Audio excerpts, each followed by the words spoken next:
तो पहले तो अमेज़न भागा था और अभी यूट्यूब की भी कुछ ऐसी अपडेट्स आ रही हैं जिससे लगता है कि अब यूट्यूब भी भाग रहा है।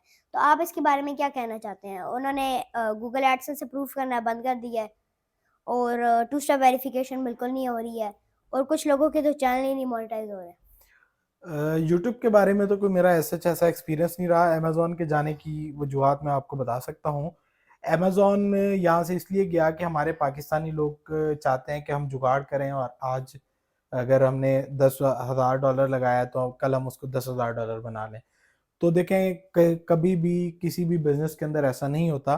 तो पाकिस्तानी लोगों ने क्या किया कि पाकिस्तानी लोगों ने बेतहाशा अकाउंट्स बनाए, और कस्टमर अगर परचेज करता था आपसे मोबाइल कवर, तो आप उसको डाल के भेज देते थे जो है वो मोबाइल का ग्लास, और आप उसको मोबाइल का चार्जर डाल के भेज देते थे। तो ये असल में ड्रॉप शिपर्स ने जो है वो तबाही की थी, और जिसकी वजह से जो है वो पाकिस्तान से अमेज़न चला गया था। और अभी भी इस वक्त भी अमेज़न बहुत ज़्यादा रिस्ट्रिक्टेड है। पाकिस्तान से जो भी अकाउंट बनता है उसके ऊपर बार बार वेरिफिकेशन भी देता है, और बार बार उसके अकाउंट को बगैर किसी वायोलेशन की लिस्टिंग से पहले भी उड़ा देता है। क्योंकि इन दिनों भी आजकल Q4 चल रहा है, तो Q4 के अंदर अमेज़न कोई भी अकाउंट अगर आप ओपन भी कर रहे हैं तो अमेज़न उस अकाउंट को ओपन करते ही लिस्टिंग से पहले ही जो है वो रिस्ट्रिक्ट कर देता है और उसको सस्पेंड कर देता है कि आप अपना पहले जो है वो डॉक्यूमेंटेशन वेरिफिकेशन करवाएं डॉक्यूमेंट्स की, देन आप जो है वो अकाउंट कर सकते हैं। तो ये हमारे पाकिस्तानी लोगों के किए धरे हैं। तो मैं इस इंडस्ट्री के तमाम लोगों से चाहूँगा कि आप प्रॉपर तरीके से अगर काम करना चाहते हैं तो आप करें, ताकि इस आईटी इंडस्ट्री को जो है वो मज़ीद ग्रो अप करने के अंदर जो आप हेल्प आउट कर सकें। क्लाइंट किस तरह हंट करते हैं, किस प्लेटफ़ॉर्म से और आपको सबसे बेस्ट प्लेटफ़ॉर्म क्या लगता है फ्रीलांसिंग में? फ्रीलांसिंग के अंदर मुख्तलिफ प्लेटफॉर्म्स अवेलेबल हैं, फाइवर है, अपवर्क है। लेकिन अब जो हमने क्लाइंट्स हंट किए हैं वो अपवर्क से हैं। और दूसरा जो हमारे लिए जो है वो सबसे ज़्यादा बेहतर है क्लाइंट्स हंट करने का, वो है वो क्लाइंट जो पहली दफ़ा आपके पास चल कर आया।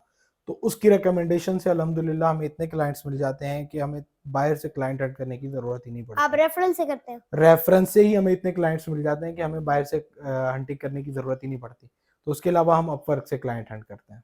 मतलब आपने एक क्लाइंट हंट कर लिया, आप उसे इतना अच्छा काम करके डिलीवर करते हैं कि वो आपको इतने रेफरल दे देता है। जी, आपको बिल्कुल। वर्क अकाउंट 2 महीनों तक खोलना नहीं पड़ता। जी, बिल्कुल, इसी तरह है। जो आपने 4 मॉडल्स बनाए हैं अमेज़न के, तो हम उनमें से जो पहले 2 मॉडल हैं जिनका आपने नाम लिया होलसेल और प्राइवेट लेबल, इन दोनों को हम कैसे स्टार्ट कर सकते हैं? प्रोसीजर इसका क्या है? इस तरह इसका अकाउंट कैसे बना सकते हैं? अच्छा, इसका अकाउंट इस तरह बनता है कि आपने जिस मार्केट के अंदर करना है वहाँ आप इंडिविजुअल अकाउंट भी बना सकते हैं, और प्राइवेट लेबल अगर आपने करनी है तो आपको कंपनी रजिस्टर्ड अकाउंट चाहिए।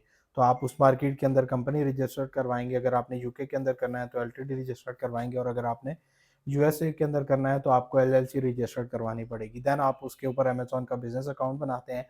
और उसके बाद प्राइवेट लेबल जो आप करते हैं, तो प्राइवेट लेबल में आप इन्वेंट्री लोकल मार्केट से भी परचेज कर सकते हैं, और आप इंटरनेशनल मार्केट से भी परचेज कर सकते हैं।